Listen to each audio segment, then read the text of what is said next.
Welcome to Business Amplified with host Kevin A. Dunlap. This podcast is for small business owners aiming to amplify their enterprises. Explore strategies to play a bigger game by becoming an author, public speaker, podcast host, or expanding your brand in other ways. Elevate your business on Business Amplified. Hello, everybody, and welcome back to Business Amplified. Today, we're going to have another gentleman. I can't wait till we actually start getting into our discussion. His name is Matthew. He comes from the wonderful country of Canada, and I've got a few good Canadian friends. I love my Canadian friends. So anyway, without any further ado, let us go ahead and introduce Matthew to the show. So Matthew, welcome to the show. Hey, Kevin, thanks for having me. It's an honor to be on. So, Matthew, tell me a little bit about yourself. So, who are you? What is it you do, and why is it that you do it? Yeah. So right now I'm a business coach and strategic consultant.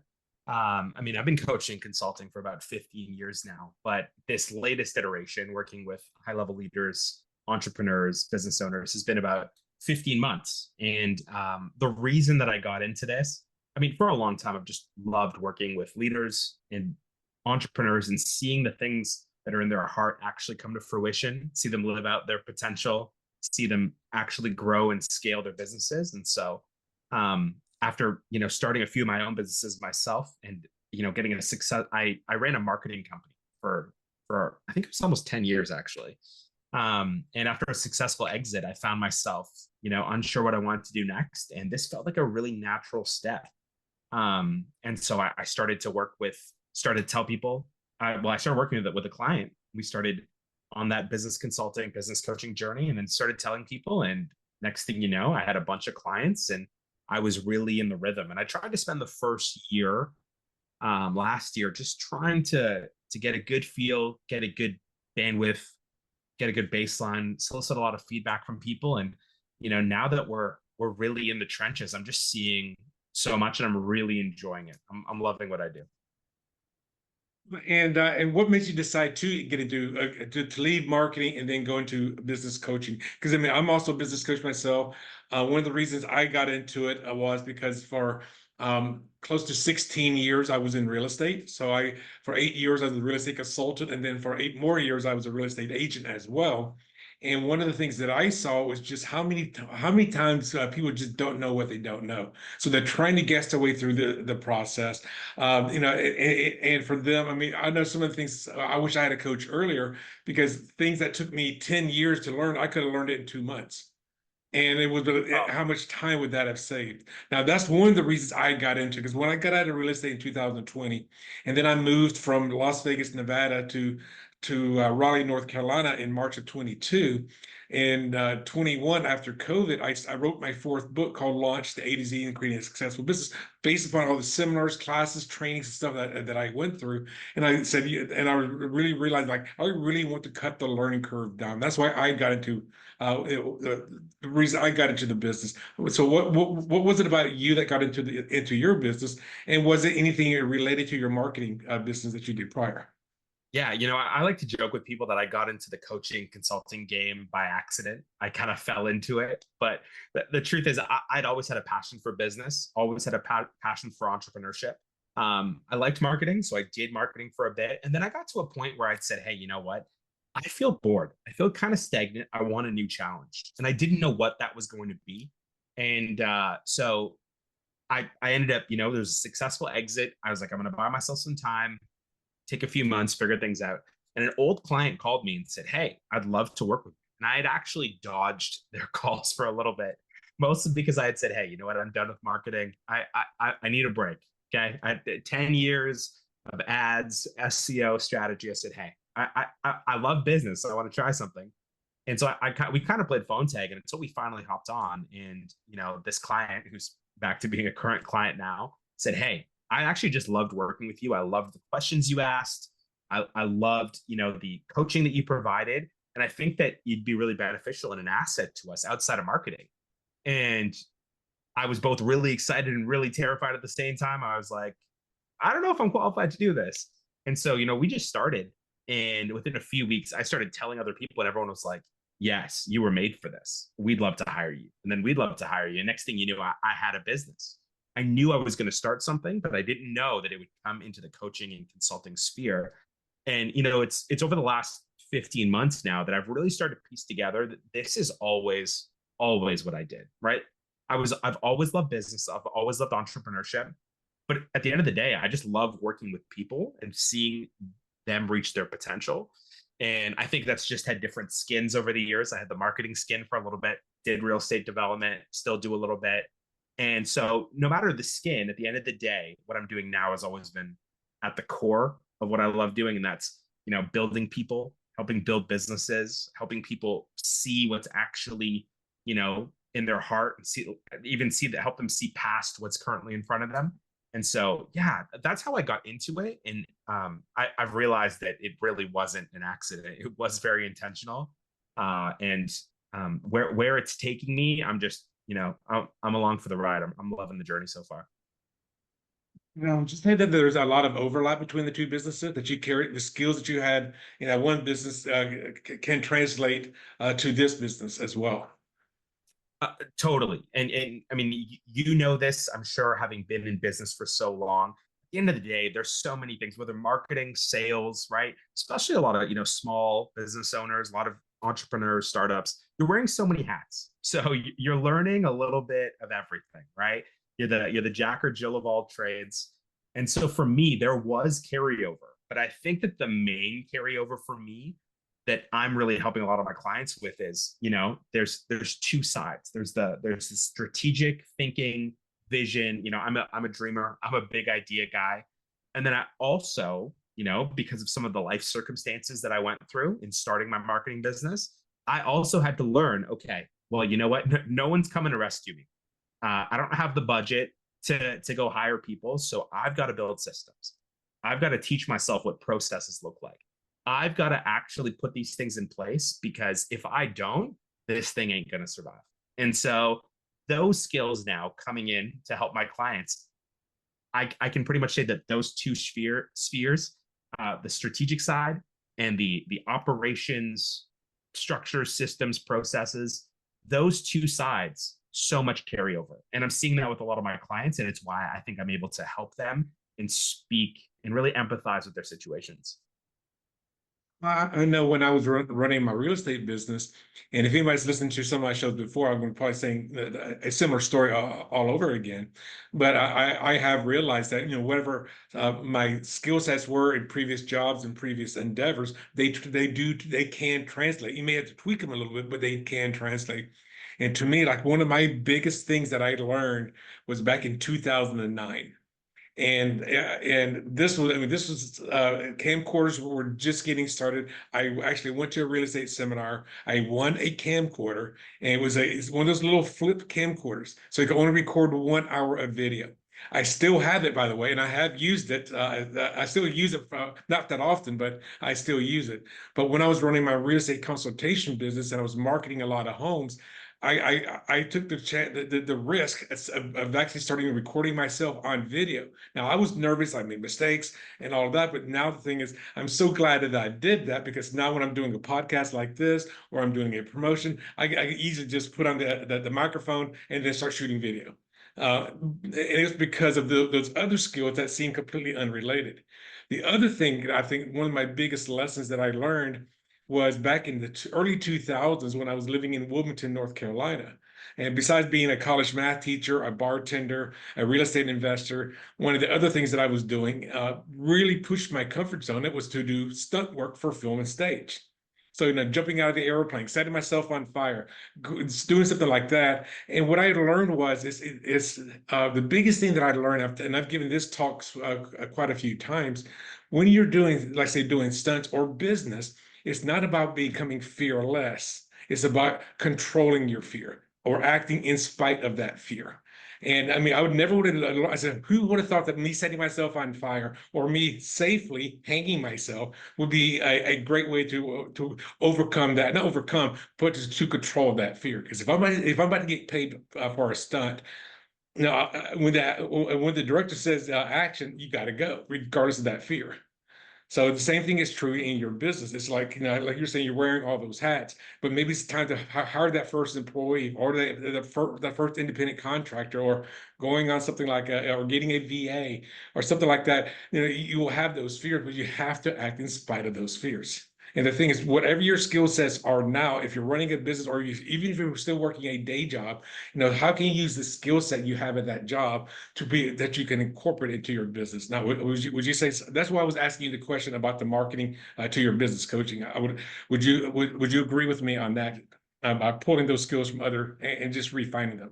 Oh, totally. I mean, as a quick aside, I feel like you just aged us by saying the word camcorder. So anybody under 30 is sitting there wondering what's a camcorder for sure. But yeah, I mean, you're absolutely right. Again, I think it goes back to what I said. For me, in starting that marketing business, the reason I'd always loved business and entrepreneurship, but I had to start that business. I actually, got into a horrific car accident about 12 years ago, 3 inches from death, basically.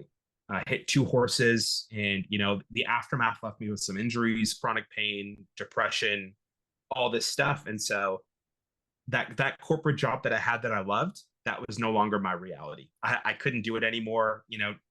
Found myself unemployable. Who's going to hire a guy where you don't know if I'm going to show up to work one day, if I'm going to miss 3-4 days? And so I had to start a business.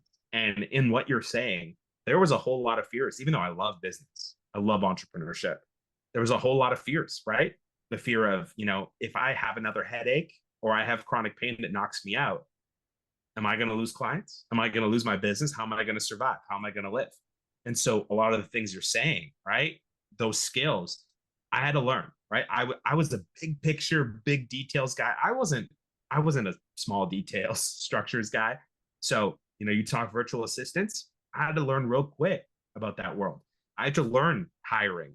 I had to learn onboarding. I failed forward a lot. I try and tell my clients, I'm like, hey, we try in business and make things really binary, where it's, pass, fail, or success, failure.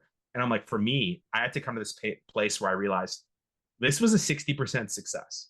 That means that there was 40% of failure in this task, but I got 60% success. And so I now have a baseline. The next time I do that task, it's 70%, it's 80%. But, to go back to what you were saying, so many of these skills that I now find useful in building this business and helping clients, again, right? Hiring, sales. What does it look like to have a process to nurture leads, right? What does it look like to have a system that actually tracks our profits and our revenues and our numbers? And so it's really interesting that, and I'm sure you can speak to this, that it feels like no matter what business you're in, and no matter what you start next or what your next adventure is in that world, it feels like there's so many things that you're just building on. You're constantly raising your floor in terms of your business skills. And so much of that is transferable. And I think if people step back and realize it, it's actually truthfully a lot of life skills that are super, super important just to level up in life. I remember back in 2016 when I had my first podcast. It was called Life's Little Lessons, and one of the first, because it was just me talking into the camera. One of the things I learned was you have to be consistent, and I was very inconsistent. So I ended up letting that show go. And then in 2017, I had the idea, like, I really like the name Life's Little Lessons, but how can I maintain consistency? And once I discovered, I had 2 epiphanies at that moment. The first epiphany was, how can I have consistent shows and not worry about running out of content? And the idea was interviews. I can have interviews, and then it's the guest that brings in the content. And then my second epiphany was, I really like Life's Little Lessons, but if I continue on with that name of that show, they already, people that may already follow me, so they'll see me just jumping all over the place. And a moment later, I go, and my second epiphany, season 2. I can have season 2. And what that taught me was, when I was doing all those shows, I was doing all the editing, video editing, audio editing in the background, and that was a very time-consuming process. However, in 2022, when I started creating online courses, I already had the video and audio editing skills. And if I had not had the skills from that previous podcast, I probably would have been stuck in my first or second program. So the thing is, I learned from a previous previous event how to do stuff. And the thing is, yes, I was self-taught. Now that we have AI does most of my work for me, but I still know what to look for. And it was just whatever you call it when you rehash a skill to use it in a different area. Yeah, that's so good. Like I could go on and on about how many times I've had to do that in my life and things I've had to learn. I think one of the biggest life lessons that I took was, I was probably 4 years post accident, and I remember I was dealing with all this stuff, and on top of that, I was very overweight, and it was really taking a lot out of my health on top of what I was going through. It was affecting my business, my life, was having trouble breathing, was going to see the doctors. And I started to realize, I said, you know what, there's a lot of things that I can't control. I can't control this pain that I'm dealing with. I can't control when the headaches come on. But this, my health, this area of my health, my weight, this I can actually, maybe I can control it. And so rather than set some lofty goal, I just told myself, I said, hey, you know what, we're going to take this one day at a time, and we're going to be consistent, just like what you said. And, there's this business adage, this axiom that's, you can't manage what you're not measuring, right? And I just started to apply that to this situation, and how that changed not just my health, but my life and my business was revolutionary, because I started to say, you know what, we can set goals of, I want to make $1 million. I want to make $10 million.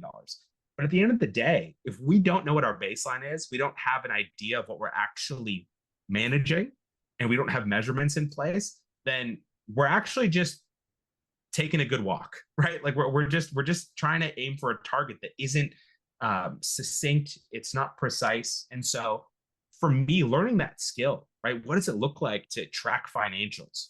No one had ever taught me that, right? I didn't go to school to understand what a profit and loss sheet was, how to calculate fixed costs. And so I started educating myself in Google, YouTube, just incredible for that.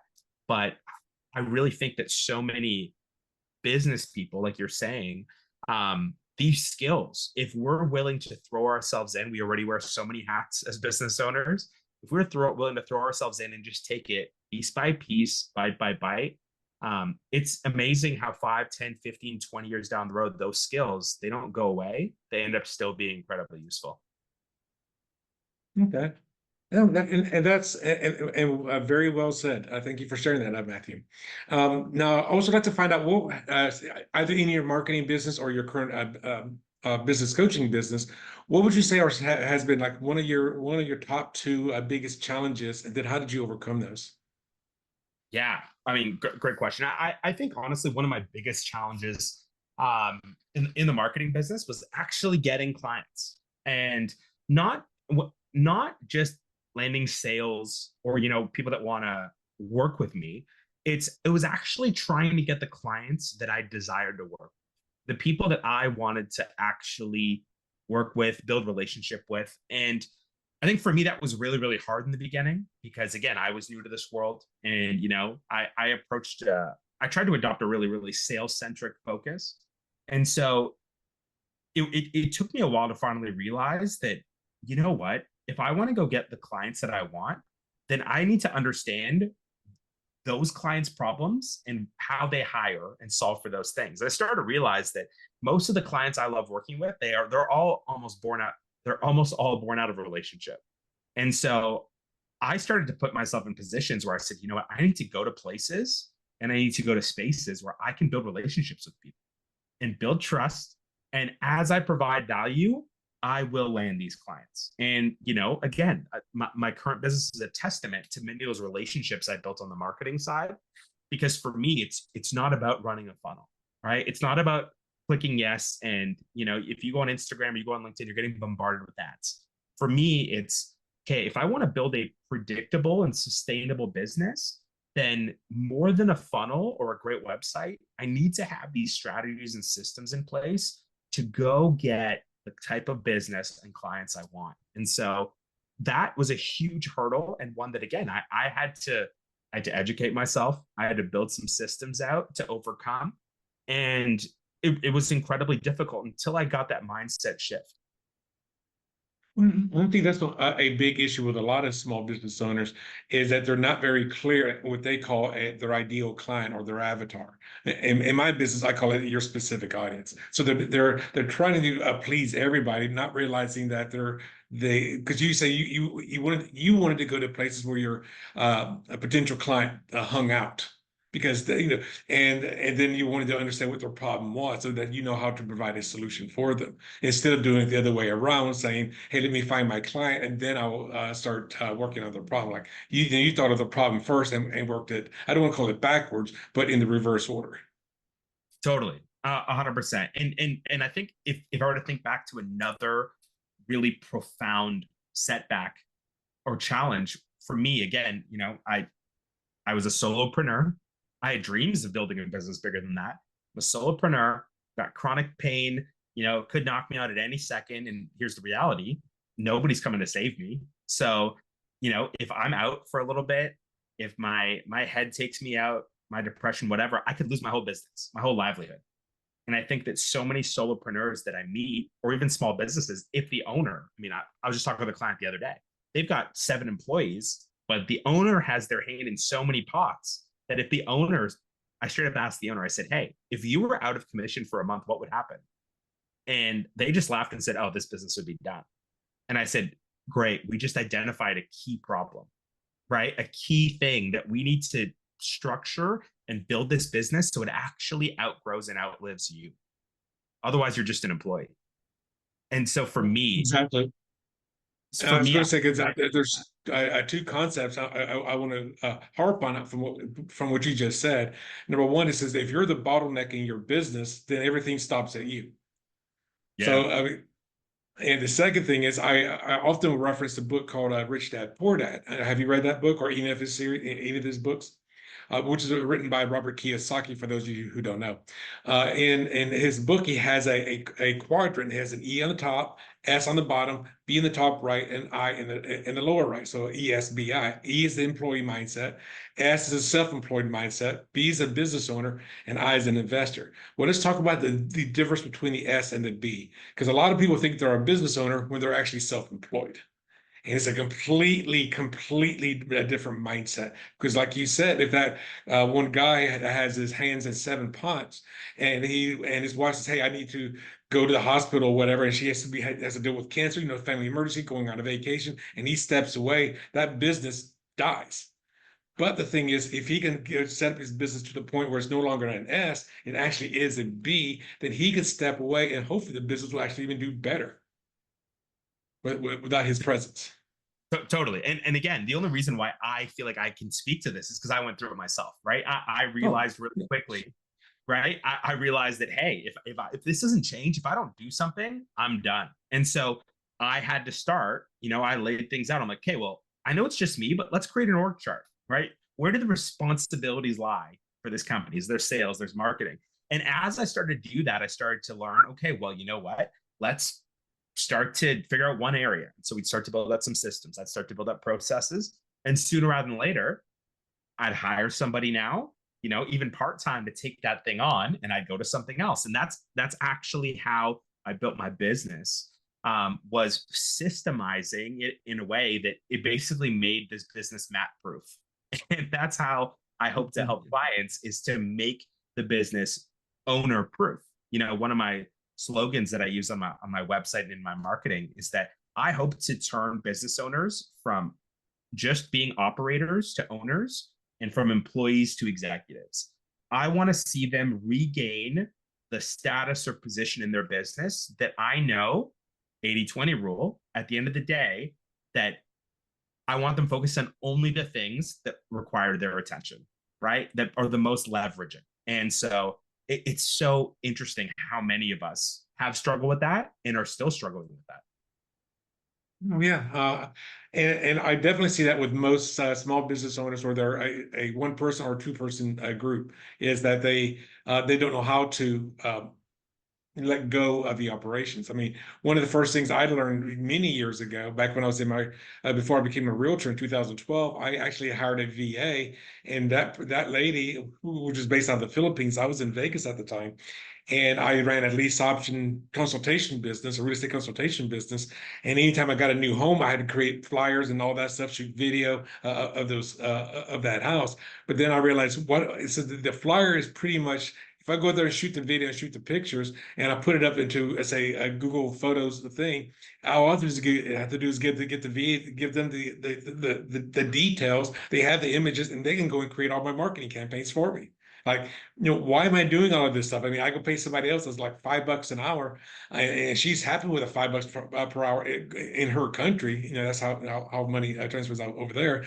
And I'm saving myself hours and hours every week. And it's like, okay, now, so it just saves me time. So the thing is, if you're building a chart, like who's in charge of which departments, now your first, one of your first things you need to do is, if you're just starting your business yourself, you are the department head of the marketing, of the sales, of the operations, of admin, everything else. But when can you start having other people's names in those places? And then you're building to the point where you can step away. Totally. And again, I just love that visual. And, one of the things I do in my business, I've come to learn, and I find this successful for me and my clients, is this idea that, what, everything starts with that org chart, right? The division of responsibilities. And then we have a process. From the org chart, we start to say, okay, so we've got a structure. Now we start to ask, okay, well, does this have a job description, right? Is there clarity around what marketing in my company looks like, right? Even if I'm doing it, what am I responsible for? What's the result I want? And every job description has a workflow, right? Visually, what does A to Z look like? And then, of course, every workflow has a process. And so there's this 4-step process. And sooner rather than later, it sounds so daunting, but I put business owners through it. A lot of business owners that hate administration, I get them to try it. And then they sit there and they say, oh my goodness, I have this clear picture of what I need to do and what I can delegate. Because at the end of the day, if we can hand these things off, right? I love to use the analogy of a plate. I think every business owner, their plate's full. It's overflowing. And the reality is that you want to take things off your plate so that you can put more things on your plate, but the things that matter, right? So for me, I want less broccoli, I want more steak. I'm just being completely honest with you. And so for me, I'm trying to get that broccoli off my plate, and I'm trying to get more steak on my plate.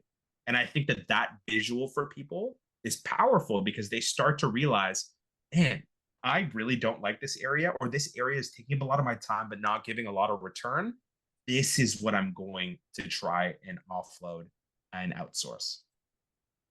And this is something I got from another person, a previous mentor of mine.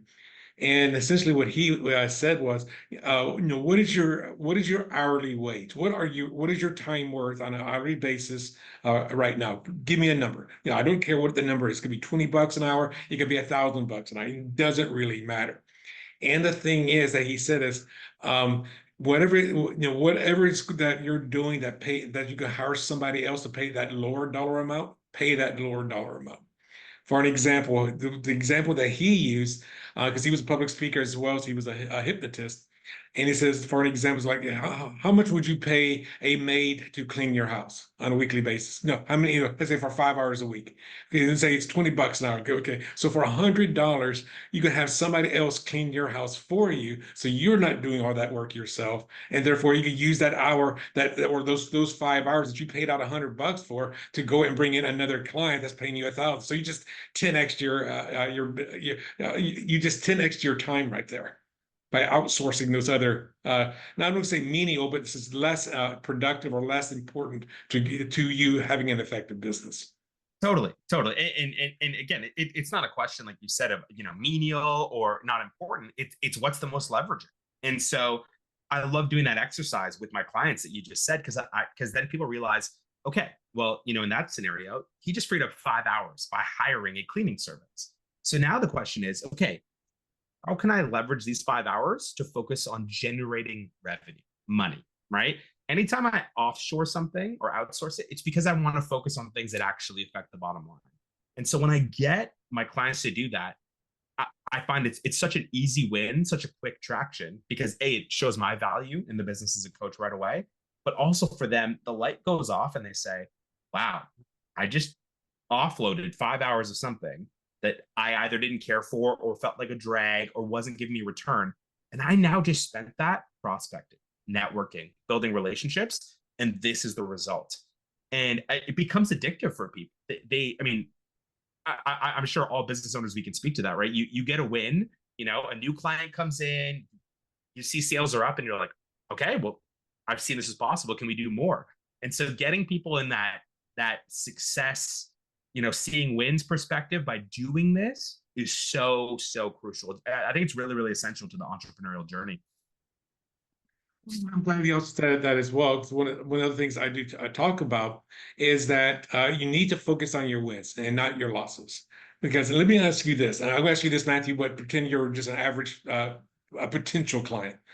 Let's say that potential client comes to you and they gave you 19 wins that happened today, and then then one negative thing happens. What do they usually talk about? The 19 wins or the one negative? Yeah, the one negative, for sure. For sure. And so the thing is, you need to celebrate your wins and don't focus on the negative, because the more you focus, in my opinion, the more you focus on the negative, the more negative is going to happen to you. So focus on your wins. And this is where I know that, you and I as coaches, I think we have a responsibility and a job to just help people reframe their perspective, right? That's really, I love to tell my clients, I say, you're not hiring me to be an expert. You're the expert in your domain. You're bringing me on to help you find your blind spots, to help you think of better ways to optimize and move this forward. I was talking to one of my clients about this very thing this past week. And, she has been on the scaling up and bringing people on and systemizing things that, she's been a client for 14 months. They've seen some tremendous gains already. But recently she brought somebody on for a department, and she said, she was like, oh my gosh. She's like, I feel like this is not going well. It's a failure. And I'd said, okay, well, that feels really, really extreme to me. Can you kind of quantify it? And so I had her list off what's been a win, what's not. And so I said, would you feel like out of 100% that she's, this person you've brought on, that they're struggling 35-40% of the time? And she was like, yeah, that's probably what I would say. And I said, that means that they're winning 60 or 65% of the time. Think about that, right? Almost 2/3 of what you're giving them, they're succeeding on, and they just started. We can only go up from here. And in that moment, she started to realize, she was like, wow, my mindset is really off, right? I'm sitting here thinking, oh my goodness, the 35-40% fail, should we, go in another direction? Should we reassign this person? And I think that, again, as coaches, we have this opportunity to reframe things, not just to be positive or for the sake of, let's all put a smile on our face and pretend nothing's happening. We get to reframe things for people and see, you're actually doing better than you think. And here's the clarity needed for us. Here's our baseline. Let's grow from here. And I'm not a big baseball fan, but are you a baseball fan? Unfortunately so. I'm a big Toronto Blue Jays fan. Now, what is it in baseball? Is it what RBIs, runs batted in, or getting hits to get on base? So for a baseball player that has, say, a 20% a ratio, that's considered phenomenally good. And so that means they're failing 80% of the time. They're probably failing 85% of the time, and they're still considered very good. So the thing is, you can't look at those failures, because, like you just said, the person was 65% successful. These people are 18% successful, and they're getting paid millions of dollars. Context matters, and so for that person, that client, even to just have the conversation and say, a year ago you were complaining about this thing, and now someone else is doing 60% of the work, and then the light bulb went off, like, oh yeah, a year ago I had to do all this. And now I freed up 60% of my time. Sure, we still have things to work on. We still have things we can get better on. But I just freed off 60% of this task. And for her to sit back, now she's encouraged to say, okay, we can keep going and let's try this again, because obviously getting my time back is really, really leveraging for the business. Mhm.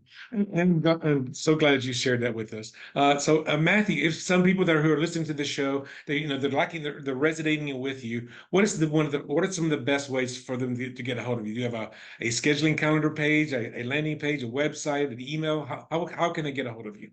Yeah, but best ways to get a hold of me is my company's called Prime Consulting. So you can go to consultingbyprime.com. So consultingbyprime.com. Check out the website, or you can look me up on LinkedIn or Instagram. Would love to connect with you. Matthew Sanjari, Sanjari.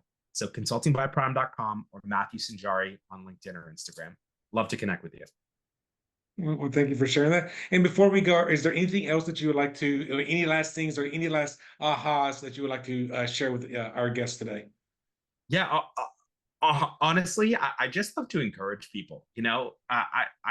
I know it's cliche, and I know that you can listen to podcasts, and we all have our personal development, but I try and always get my clients and really the people in my life to remember why they started. Right, remember your why. Simon Sinek's got a great book on it. Excellent thought leader, but just this idea to remember your why. Right, for me, my why has always been people, and so that's why I said it doesn't matter the skin of what I'm doing at the end of the day, marketing, real estate, coaching. My why is people. And that why reminds me that when things are tough, when I don't want to keep going, when my coach and my mentors give me advice that I don't feel like following and I'm a little resistant to, I remember that I can push through in those moments and that I can keep going because I have a why. And as long as that why is really big and worth it, that I'm always going to keep pushing. And so I want to encourage everybody listening, entrepreneurs, business owners, leaders, employees. If you've got a why and you can remind yourself of that why, you're going to remember to celebrate. You're going to remember to keep pushing through. And you're just going to remember at the end of the day why you're really doing what you're doing. And that is extremely powerful. Actually, I have Start With Why by Simon Sinek. It is signed by him before he became famous. He was at an event, so that's one of my books that I treasure. And there's a thing I want to share with you, with the audience, because you said this, is a lot of people have heard of things called SMART goals. I'm sure you've heard of a SMART goal. And now I don't like using SMART goals because I don't think they're strong enough. So in my second book, I actually came up with what I call a SMART T goal, SMARTY. So it has to be specific, measurable, attainable. Most people that hear SMART goals, they hear the word other R as meaning relevant. And I learned it as meaning risky. You have to be willing to do something different. And that involves taking a risk. T is going to be your time constraint. And then the last letter is by far the most important of the SMART goal system. And that's the letter Y, which stands for your why. Because it's your why that's going to drive you. And I'll give you an example for me. Back in 2010, I weighed 240 pounds. I don't know what the equivalence to kilograms is, but it was 240 pounds. And in about two and a half months, I was going to my 25-year high school reunion, and I wanted to look good. I was actually even taking an ex-girlfriend of mine that I met after high school to my reunion. So I hadn't seen her in a few years. So I said, okay, I want to get from 240 to 170.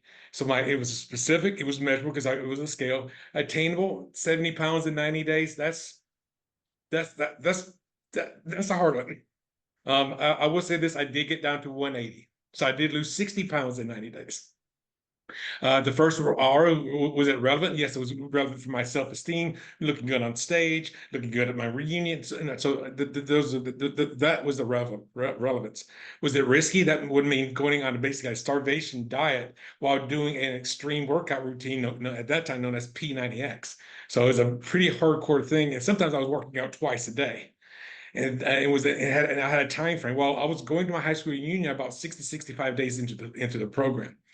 And my why was, again, I wanted to look good. After going to the high school reunion and I came back, I still had 30 more days to go. Why do you think the last 30 days was by far the hardest? Yeah, It was very hard for me on the last 30 days. The reason I finished was because I was already on a roll and I wanted to hold true to myself. But do you know why the last 30 days was the hardest? Yeah, I'd imagine you were doing everything for that event. You wanted to look good for the event. Once the event passed, that motivation or that incentive severely decreased. My why was gone. Yep, Yeah. that was exactly it. So that is how important it is to have a why, and it has to be a motivating why. It can't be, I want to have $1 million in the bank because I just want to have $1 million in the bank. Like, well, that's not a strong enough why. 'Cause the money is going to buy you something else. It's going to buy you your confidence, whatever it's going to buy you. So your why has to be a motivating factor. It can't be something just made up. And I would say this to you, and Matthew, if you came up with me and say, hey, this is my why, probably the first thing I'm going to say is BS. Tell me the real why. And I'll keep telling you that's BS. Give me the real why. And then once you start digging into it, and then you would discover like, that's my why. Like, I can give this as an example. I was taking a class and we were talking about goal setting. And one of the guys says, I want to be able to take my ring finger, my wedding ring off my pinky ring and put it on there. And his wife was sitting next to him. And I looked at him, I go, that's BS. What? I don't buy it. And he looked at me kind of like astonished and goes, that is not your why. He goes, he took the ring off. He goes, I want to see my kids graduate college and get married. And if I keep all this weight on, I'm not going to do that. I go, there's your why. Your wife sitting next to you is a good part of it, but it's not the real why. Yeah.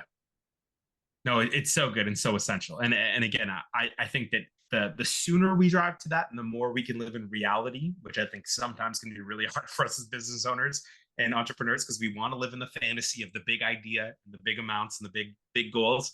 Like if we can live in that reality, then we have, and I keep using the word baseline, this baseline that we can operate from. And the sooner we get to that why, the quicker we can actually move forward from it. Yeah, absolutely. Well, Matthew, again, thank you for all the great knowledge that you shared with us. Any last words before we go? I know I've already asked you this question. I'll ask it one more time because I want to make sure we leave on a high note where you're talking with the guests. No, absolutely. Just thank you so much for having me, Kevin.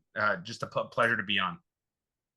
Well, thank you, Matthew. And everybody, if anybody that's listening to the show right now think they would like to be a guest on the show, if they know somebody that might be a good guest for the show, go ahead and sign up for a pre-interview. It's a 15-minute pre-interview.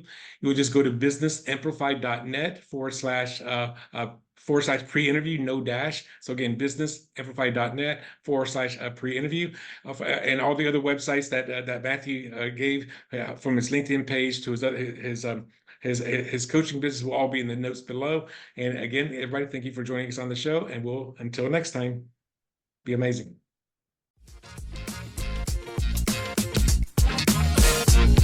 Thanks for tuning in to another empowering episode of Business Amplified with Kevin A. Dunlap. If you found value in today's insights, don't forget to subscribe, rate, and share the podcast. Keep amplifying your business. And remember, your success journey is our inspiration.